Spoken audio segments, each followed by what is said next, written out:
It's time to feel the rage. Welcome to Film Rage, where we talk movies in theaters, streaming, and classic films as well. Directors and actors beware, as you cannot hide from the rage. My name is Bryce, and I'm part of Film Rage crew, which also includes Jim. Hey there, Jim. Hey, Bryce. And also, there's Merman. He is working at the Calgary International Film Festival, getting it ready for all the people that are going to be attending. It's all on Murray's shoulders. Really? Yep. So if Murray fails, the festival fails. Exactly. But you know what? Murray never fails. So never worry is what I'm going to say. Never's a big word. Yeah.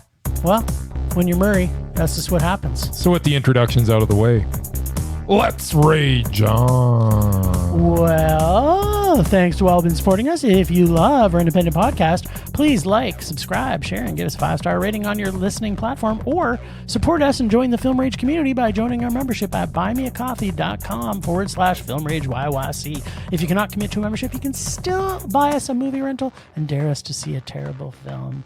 And we'll watch it. We'll play it anywhere in the world. Now, let's get to the raging.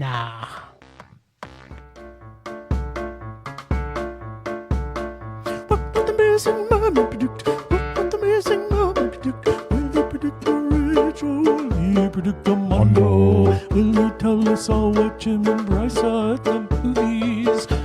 But wait, the merman's not here, but here he comes anyway, swimming to you. Swim, Murray, swim, Murray. Swim, Murray. Swim, Murray, swim, Murray. Swim, Murray, swim. Swim, Murray, swim, Murray, coming your way. All right. So what does the Merman have to say? I understand that he sent you a little... That's he sent right. his predictions even though he's not here. He gave here. his predictions. And the amazing Merman predicts. We are seeing 3 movies this week. One was Speak No Evil, which he said, rage, rage. And he said, because it's Blumhouse, which is often a pretty good guess. For you? For me. That's right. Blumhouse is fine. You're making me rage already. The Critic, which he said, double meh. He says, I'm sure Sir Ian is golden, but it looks too light and uplifting for the both of you. Boy, he didn't see this one. No, he could not be any more off the mark. Exactly. This is like the least. This is a dark movie, It's so Merman. dark. Not uplifting at all. No, it's the My mother literally said, I really liked it, but it was depressing. and I, well, we'll talk about that later, what I thought because of its depression. And the last one is called Am I Racist? And he said, Mondo, assuming Bryce stayed awake for this movie, you both probably loved how wacky it was. I'm sure I would have hated it. And that is probably 100% true. Merman would have absolutely hated this movie. Wacky? Well, the trailer makes it look more wacky than the movie was. I didn't watch the trailer. Yeah. Well, that's a I thing. didn't know that I was supposed to prepare myself for wackiness. Yeah. Well, Kind of wish I did. there was a bit of wacky. Yeah, there was a bit of... There was a little bit of wacky. I don't know, I call it wacky, but All right. it's a loose definition if ever I heard one. You know what? That was it, right? We're done with the Merman Minute? Yeah. Or that was the Merman Minute. That was Merman that was Predicts. the amazing Merman Predicts. The amazing Merman Predicts. All I'll right. get the segment straight. So eventually. our first film Give me we another 5 saw was Speak No Evil. So James McAvoy is creepy as hell, Yeah. like in general. Okay. Even as Professor X. This is actually, by the way, Merman's review. Oh, Not mine. you should probably say that I know first. that, but I was wanting to know if you could catch that. Oh, yeah. Yeah, because that is that well, something actually, that I would say? I thought I'd read Merman's review, and I'm like, wow, that's what Merman said too. You and Merman are simpatico. No, it's actually Merman's. Okay. So, like in general, even as Professor X, there was something creepy and sinister about him. Maybe it was that blue kid that he took in as a sister, but was really pissed when she left with Michael Fassbender In any case, every What? performance he gives is unnerving and sinister. Unfortunately, that's pretty much the only good part of this film. As it was pointed out to me, this is a remake of a Danish film. So, that one is going to be much better. For this film, it had a nice slow build of suspense, only because McAvoy goes dark from the trailer. But the ending really got more and more redonkulous. Let me talk about The House Guests from London for a minute. This film basically became a battle between three evil, sadistic, meat-eating humans and a vegetarian, peace-loving woman, and in her wimp of a husband. They had multiple opportunities to put an end to their cruel hosts, but they wouldn't even pick up a gun, for God's sakes.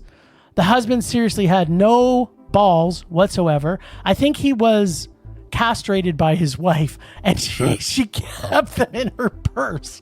I absolutely despise that character. The CLFs were okay, except as per the title of the film, the boy did not talk at all. Overall, I didn't mind the first 90 minutes of the film, but the last 25 minutes were just frigging ridiculous. We were laughing at the absurdity of how all of this ended. As I've said before, anything Blumhouse starts as a rage with me and has to work its way up from there. This one didn't. Sorry, Mr. McAvoy. It's a hard rage from the Mur. Do you want to add some salt and pepper on that? Or do you want me to talk about what I thought of it? You can. It doesn't matter. You go ahead. All right. Well, this is what I thought of Speak No Evil. So, just like Blumhouse, it takes a foreign film that was made only 2 years ago, which actually almost 100% was already in English, and Amerisplains everything to us. The exact same story, but it's all Amerisplained. But now it reaches a wider audience. Change the ending and add 20 minutes of extra time. Wait, what's that term I was using? Amerisplaining? Think mansplaining, but where they take a movie and over-explain absolutely everything to the nth degree. I mean, the original of this and the beginning of this one were very similar up until about halfway through. And then it takes a hard turn into Merkville, where the entire ending was a feat of annoyance, where complete idiots fight professional killers, and the whole last 20 minutes is apparently what they added to extend the original into a Blumhouse hot mess of an ending. In addition, a perfectly great rated R horror film from the Danes with full frontal nudity for all sexes to enjoy goes to the usual PG-13 poop fest that Blumhouse now has. On top of that, what accent did James McAvoy have? Can someone please explain that to me? Was it British? Was it American? Was it Americish? I have no clue what accent. Every time he talked, he had a different accent. His accent was fine. Oh my God. How do you not overlook these things? Okay, so knowing the original before seeing this was not a help, because watching this, I think had I not seen the original, maybe I might have liked this a little bit more. I mean, there were two funny parts in this, in the entire movie, that made me laugh. No, there was two. Unlike the original, but because I know this did not need to be made and the ending was horrible, still makes it a rage. And I've got Blumhouse, just stop already. And I got unpacking, but I got lots of unpacking, but I want to hear what you thought of this hot mess of a Blumhouse poop fest. It was all right. Are you freaking kidding me right now? I'm not. I didn't know. I've got no reference to compare it to. I didn't see the original. But on the basis of performance, it was fine. On the basis of story, it was fine. Was it? On the basis of the humor that was infused into it. The two pieces of humor? There was more than two. No, there was It was fine. It was, I laughed a few times. I thought McAvoy did a fine job. I thought that it started stronger than it finished, but it's a Blumhouse movie, so I guess maybe the bar does get lowered a little bit on Blumhouse movies for me. So just so we're clear and our listeners know, yeah. Is this going to be a Gerard Butler curve scenario? Is now Blumhouse have its own curve? I think Blumhouse may be getting a curve. I'm not rating this one on a curve. You are definitely rating this on a curve. But eventually, I might start doing the Blumhouse curve because I think they're capable of better. So I don't want to fail them every time. I don't want them to get down on themselves. I want to build them up a little bit. Well, I don't want to because they keep doing things like this. Okay, so let me unpack some of the stuff that. Anyways, let me finish. You got more? What more can you say? it was meh. Okay. Oh, there we go. Okay, so here's my unpacking. How many guns do the killers have to leave on the ground before the family finally fucking grabs one? They'll take down a killer and the gun's lying right there and they go, scurry, scurry, scurry, scurry, scurry, when they could pick up a fucking gun and blow his head off. Or a rock. Minor but quip. That's more to come on that. Why did they change the ending from the original? Now, you don't know what the ending is to the original, and I'm not going to tell you, so I won't spoil it. I didn't understand why you have such a problem with this ending. I guess that I now need to watch the original, because apparently the original ending is so unbelievably good that compared to this ending, 100%. That this ending seems terrible. I was like, the ending was fine. The ending was not fine. I'm not even finished telling you why it was so bad. Okay, go ahead. But I can tell you they changed the ending, which made the original movie. I'm not saying the original movie was a mondo, okay? The original movie was a high meh for me, but the ending was a mondo because it's exactly the way it should have happened if you can imagine it. Whereas this, because it Amerisplains everything to us, it's like it has no hope for it to be anything but a happy ending for all of those involved. Now, where was I? Oh yeah, because Americans love happy endings. This movie was a nice movie to watch because I've seen it all before. It was comfortable. It was familiar. This doesn't even sound like something that you're like. This is not. Who are you selling this to? Are you selling it to me or who are you selling it to? Because with the unoriginality of this film. Yeah, I've loved the unoriginality. Okay, so what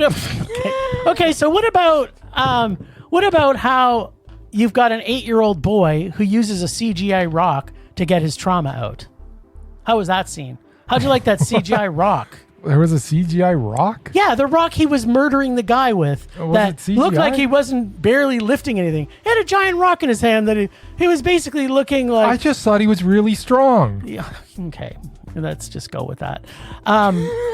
Yeah, okay. But you're picking at stuff. Okay, like, then how about we talk about how the boy... You're making this movie sound awful. Many hours alone. It is awful. Many hours alone with the daughter, and not until the very end does he decide to start trying to explain to them. And he can't talk very well, but he knows how to write. He's traumatized. He knows how to write. I mean, he tried writing a little bit, and she's like, I don't understand what you're doing. But he didn't. He's like, okay, well, I'll ignore it now until the next day. Trust is. He was even sleeping in the same bedroom. Trust isn't just given; it's earned. Oh my God! So he needed to get their trust first, and then he could go in and explain. No. Adults are evil as far as he's concerned. Are they? Because he had parents. And he saw he saw right from day one. He was a kid. How these parents were treating their daughter. And he remembers how he was. No, this kid would have told her sooner. Absolutely would have told her sooner. You got to earn trust. Just don't go walking up to people and start blabbing about everything. You got to get their trust first. Okay, here's another point. They go to another part of Italy where they meet these people. They bring the kid with them. Yes. He sleeps alone in a room. Yeah. They're out doing whatever for hours on end. Well, we don't know if he could have escaped then too. Like maybe he's tied up. We don't know. He wasn't. They showed these things. How many holes when are did they in show this? Them? They showed them putting him down and her down. They were together, and then they go out. They were together. There's your explanation. Okay, there. You know what? It's just this. Okay. It wasn't a great movie, but it wasn't that bad. It was okay. I'm tired. Yeah. What else you got? Let's unpack some more stuff.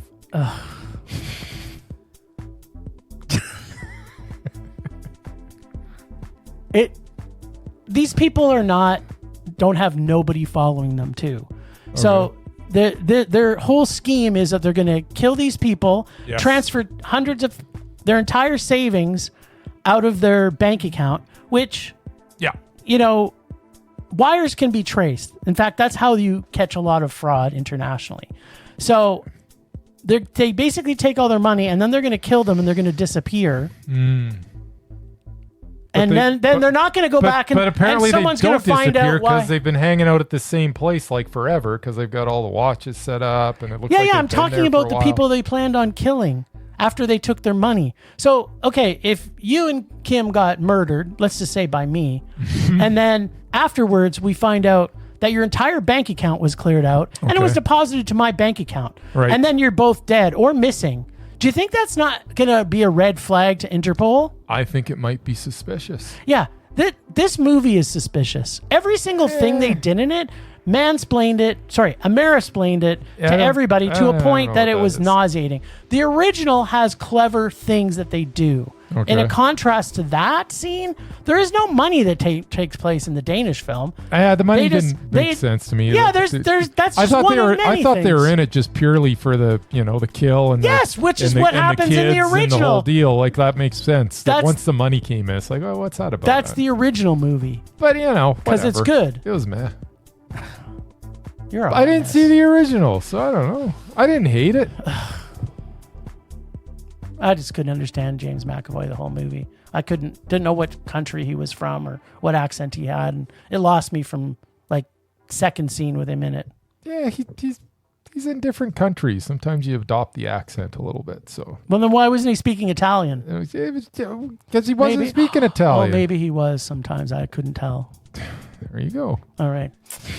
Well. See it at your own risk. If you see the original and you watch this, you will absolutely hate this film because of it mirror-splaining everything to us. All right. I don't know. Maybe. We saw The Critic. Oh, The Critic, right. Which is a happy, soft film, in Murray's opinion. Yes, it was so light and airy. And frothy. Yes. All right, so The Critic, dressed up in the trailer as a biopic about famed gay theater critic Jim Erskine, real life events. It was inspired by the critic James Agate. This takes a very dark turn as the story progresses.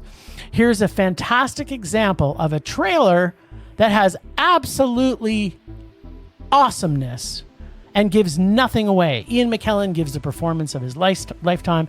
This goes to show you that sometimes you have to fight for your job as you start to get old and bosses start thinking you might not be relevant anymore. This is one of those stories that mystery writers should read and learn from. Like all those awful Poirot films with Kenneth Branagh in them. They should probably watch this movie. The writing, especially McKellen's dialogue, is satirical and cleverly written, and it's dark, and a lot of times it's actually quite evil. This thriller, which takes us to places and maybe shows us the difference between how people from the 1930s react to guilt, which may be a little differently than how we see it, often portrayed today. Also shows us that people, in fact, are all not that much different from the 1930s. Where people cheat, people do things in show business to further their career, and people at the top play games with people's lives in ways that make Game of Thrones look like a recess at kindergarten. This may be the best mystery thriller I've seen in the last year. I love this film. It was Mondo. Huh. Loved it. So, yeah, and I understand why you loved it. It's actually kind of weird. You're either going to go into, and honestly, if somebody other than Ian McKellen was playing the lead character, I'm not sure it would have been anywhere near as good. But because he is so mesmerizing in this, and because he is just so good in this role, And just seeing Ian McKellen, you know what I'm so glad is that Ian McKellen in his advanced years gets a juicy role like this. Totally. That he can just do his thing, and he can eat up the scenery if he wants, and I'm just so glad that he got this role, because if someone deserves to just go out there on the screen and just lay it all out and I guarantee he had a fantastic time being this character. Absolutely. He deserves this. Like, he deserved to be in this film. And just on that basis alone, the despicableness of this character and the way that Ian McKellen played it, that alone makes this worth watching. Someone else and I kept that, and that's what the thing after I watched it, I was trying to think, if someone else was in this role, would I have enjoyed it as much? And obviously I wouldn't have. And then I'm trying to think, was this really Mondo, or am I just so enamored with McKellen? But at the end of the day, yeah, even if McKellen wasn't in it, I still think it would have been at very least a high maybe a Mondo. This movie was Mondo for all the reasons you said, but you can't get over the fact that this was like Ian McKellen's maybe the best he's ever been. Yeah. And the fact that he got to play this guy. Yeah. And probably, I mean, let's face facts, he's not getting any younger, and probably one of his last roles. Yeah, it could be. Is just fantastic. I'm so happy for him that he got to do this. Yeah, for sure. And yeah, this was totally Mondo. You know, it's interesting. We talk about, some of these actors that have stayed true to their performances over the years. Like, it made me think of Christopher Plummer in his last few years, where he did Remember, and was it Beginners? Is that what it's called? I think so. I want to say Beginners, but maybe it was not. But two performances that he did in kind of his last 10 years. Why do I think it is Beginners? Yeah. Like where they hadn't got the level of appreciation that they deserved, and giving them these meaty roles in their later years. Because, how many times have we said it with some actors where they just start taking everything and then it gets diminished. Robert De Niro. Yeah, like Robert De Niro, like James Caan, Christopher Walken, right? Like, they're just taking anything to still be working. Yeah. And you think to yourself, you know what? Have a little bit more class, like Sir Ian McKellen, and just pick those roles. Now, the other thing is, my understanding is that Ian McKellen is also gay. So playing this character for him would have been pretty cool. And then you think about it, that the gay character is evil, which is a very 1930s thing to throw in there, which made it even more. But, it's also the most incredible character that I've seen in a long time. And I kind of have this debate that goes on in my head. Is it fair to create a gay character that's so evil? But maybe he became so evil because he couldn't come out. Right? He's like, you know what? Fuck all you. I'm going to kill you out because I can't come out. Well, he couldn't come out, but he was about as out as you could be in that time. Yeah, I think everybody knew he was gay. And he didn't care. Yeah, well, exactly. Well, he probably should have cared a little bit more. Maybe. But yeah. And would your mom have given this a Mondo, you think? My mother watched it, and she said, and these are her exact words, "I really enjoyed that, but I wish it wasn't so depressing." Oh, I thought it was so deliciously depressing. Yes, and I'm like, yeah, that's why it was fantastic. Because I tell you. Yeah, don't go see this one expecting being mansplained to you about how, which a lot of these other crappy mystery thrillers are. Yes. I don't even know if you can classify it as a mystery thriller. Yeah, not really. It's just more like a evil. It's got a definite, sort of film noir, look about it and feel, but it's really not that type of movie. It's its own thing. Yeah, I think the director too does a good job capturing that era of the 1930s, right? Indeed. All right. Our last film. Wow, this is a bit of a loaded film.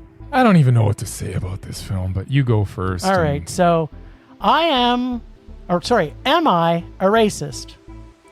So first off, this has a black producer on this project. In fact, there are more than one black producers as this. There's a lot of producers on this. I'm sure there is. Yeah. Half the time as I was watching this, I wasn't sure where the film was going. Other than Matt Walsh putting himself in difficult situations that cause most of the audience to feel uncomfortable. Keeping in mind that every single person in our audience when we went was white. Mm-hmm. Some of the situations were staged and some of the situations seemed unnatural. And there is a lot of funny and nothing really gets resolved by the end. But I think what I learned is there is now an entire economy in the US that is built on making white people feel guilty, and everyone is in on it making money on it. That's what I got from this. That's the message he was trying to portray. I think so, but I mean, there's so many misfires on this. There are times in this that'll make you uncomfortable. There's times you will laugh your ass off, at least it did for me. And there are times you will wonder what the fuck is actually happening and why certain things happened in this movie. It does not have a clear message or a story arc, but it is. I think people might want to see this. I didn't really hate it, but it's not a great movie. It's not a great movie. I question its intentions. Were there entertaining bits? Absolutely. The fact that everything's so muddled is not good. The fact that it's produced by the Daily Wire, ultra conservative. Yeah, I've got more to say about that. That's. So the question is, though, is it a rage? I think I laughed enough. Here's the thing. I laughed enough that I'm glad I saw it, and it is not a rage. It is a meh. However, Disclaimer. I honestly don't want to recommend this to anybody. Yeah. If you think the way I do, and you can take everything with a grain of salt, and you can take the entertaining bits for entertainment, then sure. See it. But yeah. I don't know everybody in the world personally, and there's things in this that might point you towards thinking a certain way that I don't think is a good thing. Yeah. So I don't know what to say about it. I'm gonna say it's a low meh. Okay. I want to say it's a rage, but for me personally, it was a low meh. Yeah, because I think the points that were trying to be made, at least for... It's a hard movie to talk about. It's a hard movie to talk about. So now I want to put a disclaimer in here, just because I found this actually, that I didn't hate it. Yeah. Because I found the satire in this. Yeah. But it stars Matt Walsh. Here's the thing. It does not mean I find his beliefs on gender in any way correct. What is a Woman? Okay, I started to watch What is a Woman, the film he was in before this. It is a whole other film, and just like that, this also has the whole, and I'm going to say Michael Moore documentary bias model in a very heavy way. There is a lot... Only on the other side of the spectrum. Yeah, exactly. Michael Moore's alt-left and this guy's alt-right. And there is not a lot of both sides of the story in this. There are not a ton of people interviewed, and what we see is an agenda they wanted us to see and feel. Yeah. Which for the most part is confusing and not clear. So I just wanted to put that out there. And it was, and the way that the interviews were conducted and the way they were edited made everybody look so stupid. Yeah. And that made me uncomfortable and it wouldn't have had there been the other side shown as well. But he's pushing through one side of an agenda, and that's why that movie makes me uncomfortable. Because it's not equal at all. No, it's not about. I mean, we've seen so many great balanced films that do get to see the actual facts of the situation. This is a lot of grandstanding, a lot of and it just, I don't know. You know what? I'm changing it. It's a rage. The more I'm talking about it, the more I'm like, did I find some parts entertaining? But at the end of it's a mess, and it's a rage because it's just, he could have taken some stuff out of it, and it would have been fine. But you know what? You've got an agenda. You've convinced me as well. Yeah. And normally because after seeing it, I still felt It's just weird. Yeah. I don't know. So the answer to the question, am I racist? I think he is racist. Oh, yeah. But then again, I think he was trying to say that everybody's Everybody's racist. So, yeah. But yeah, like you can't tell me that he didn't go to that biker bar knowing the responses he was going to get totally. there. Like he probably went to 25 biker bars. So he got punched out at 24 of them. Yeah. And then he gets one. Finally gets one where there's, it just is so stagey. It's Yeah, just, So is it really a documentary? That's the no, question. it's not. It's if this was done in the style of Borat, where it's just ridiculous and stupid, and and it wasn't trying to just hammer home a message, it was just trying to be idiotic. Great, it would have been really entertaining. But the fact that it's trying to hammer home a message to me that we don't know what that is. It's like no, just no. All right, there we go. So we started out working our way through a low meh and then got us to a rage. Yeah, it's more we talked about it. We're like, how am I giving this a low meh? This is a rage. Well, and mostly because of the beliefs of the dude. And that was probably one of the best scenes in the movie, whereas that he gets kicked out of this group because they find out who he is, and they're like, dude, you're like alt-right. Yeah. So, but they don't say that. No, like, they never say that in the film. No. Why they're kicking him out? So you have to go do your research after the fact. Yeah. All right. Well, don't see this then. Nah. Oh no, I forgot to hit record. No, I'm just kidding. Hey, Mur. We miss you, Mur.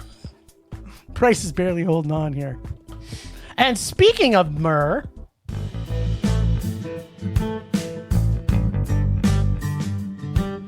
all right. Well, the Merman not only gave us his predictions, he gave us his review, he also gave us the Murman Minute, which I'm going to try and keep it right to... Oh, we finally agreed on something. Rage! Better late than never, Better right? late than never. All right, so this is the Murman Minute, and track me, see if I can get it into a minute. Okay, so Speak No Evil was horrible. This was James McAvoy's fault. This wasn't James McAvoy's fault. He is usually the best thing about the film he is in. So I have to give a little love to the lad from Scotland.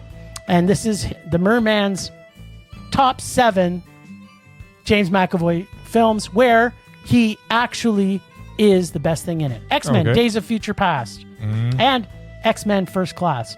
The Last King of Scotland, Atomic Blonde, Split, The Chronicles of Narnia, The Lion, the Witch, and the Wardrobe.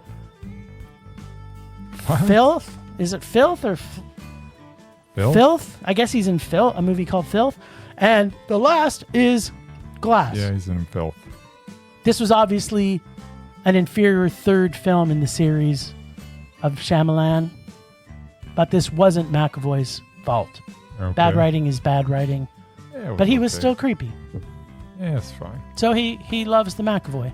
All right. How's that? Did I get it in a minute? Yeah, a minute and like 1 second. Oh, so kind of close. yammered on, but I'm slightly interrupted you, so we'll give it to you. All right. The Merman Minute coming at you live.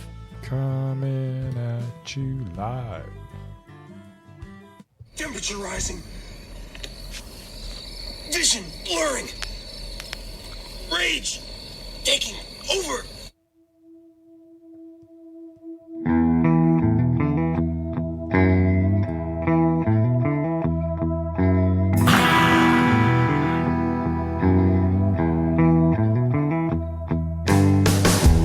So, no surprise, because I've been kind of talking about this since the first time I saw the trailer.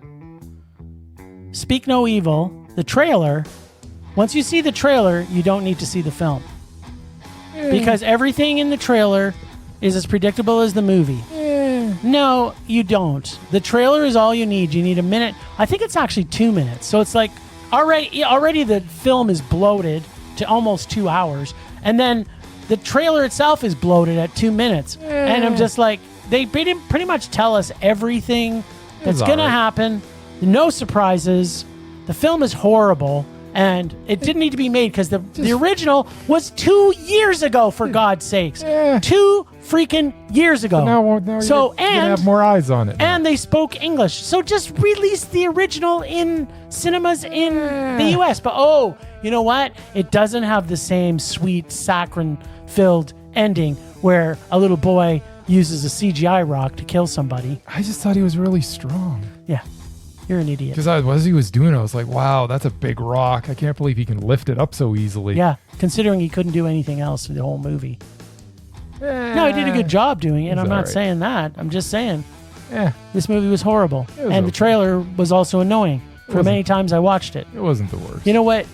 The plus side of this is that every time I saw the trailer of this, I got to see 2 Ozempic commercials. Yes. So there you go. That is... How you can turn a rage into a positive. There you go. I knew if anybody could do it, Jim, it'd be you.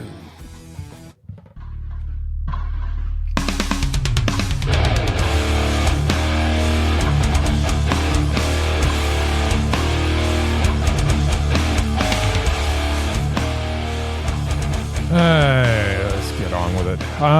So yeah, my rage this week. I'm just too tired to really do anything. Sorry, this is a rage? Well, no, that's not my rage, but I don't have a good rage because I'm like exhausted. I apologize to everybody for my performance this week on the podcast. I've been ill prepared.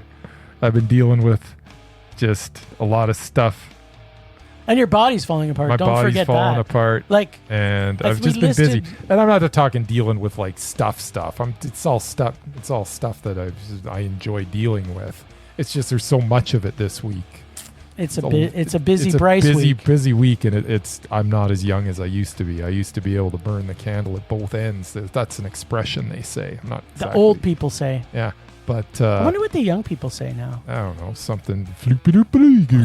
Yeah, that. Or FTGQARP. What is that? You know what? That's my rage. Everybody abbreviating.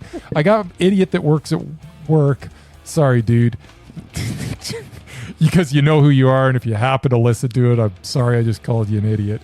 But burbs, like what the hell is that? What is like the burbs as in like the suburbs? When he goes for a break, he says burbs because he'll be right back. What? Yeah, exactly. I always thought the burbs was like the suburbs. Okay, anyways, here's what my rage actually is. It's not a rage either. It's just an annoyance. Calgary International Film Festival starting this week. I kind of want to stay at the Globe, but they're not doing any 4:00 movies at the Globe. They're only doing 4:00 movies at the Chinook. So then I'm gonna have to go to Chinook, watch a 4:00 movie, and then truck down to the Globe or stay at Chinook, which I really don't want to do. I'd rather hang out with the boys and girls at the Globe. Yep, and people at the Globe. And people at the Globe. But now I'm forced to like stay at. Well, no, I don't even know what I'm going to do. We're going to drive all over the city. We're going to drive all over the city, burn a whole lot of fossil fuel. It's not cool. So your rage is fossil fuel burnage? Yeah. All right. It's a good one. I guess. Is that my rage? Sure. You know what? I don't know what my rage is. I would say my rage is you this time, but I feel sorry for you because it's been like 4 solid weeks of your body having different things fall off of it. By the way, I can only hear out of my left ear right now. I don't even know what's going on.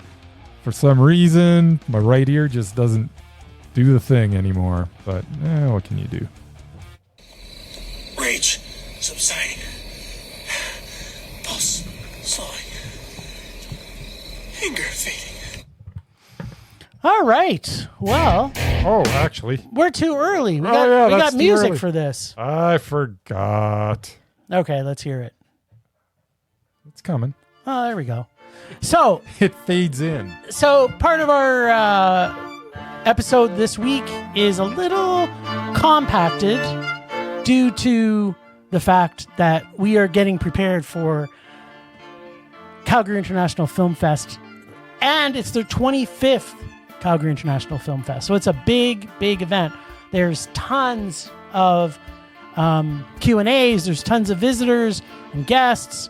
So if you haven't got your tickets, go to ciffcalgary.ca. it .ca? Yeah. Okay. ciffcalgary.ca. Check out everything that's happening at the festival. You will see us every day at the festival for the entire time it's on. It runs from September 19th to September 29th.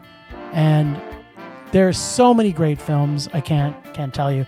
Plus, we have a few directors we're going to be interviewing. We're going to have some SIFF greatest that we've seen so far. So the next week and a half, 2 weeks is going to be an exciting time for us. So we hope to hear from you all on the social medias. I'm not going to use an acronym for that because Bryce will get more upset. Yes. Yes, I will. All right. Well, thanks, Ragers, for listening. Thanks, Extended Film Rage family, who you can find in our show notes. Thanks to Casey, the nerdy photographer, our voice of Rage or Dare, and our god of rage. Find us on social media everywhere at Film Rage YYC on all the socials.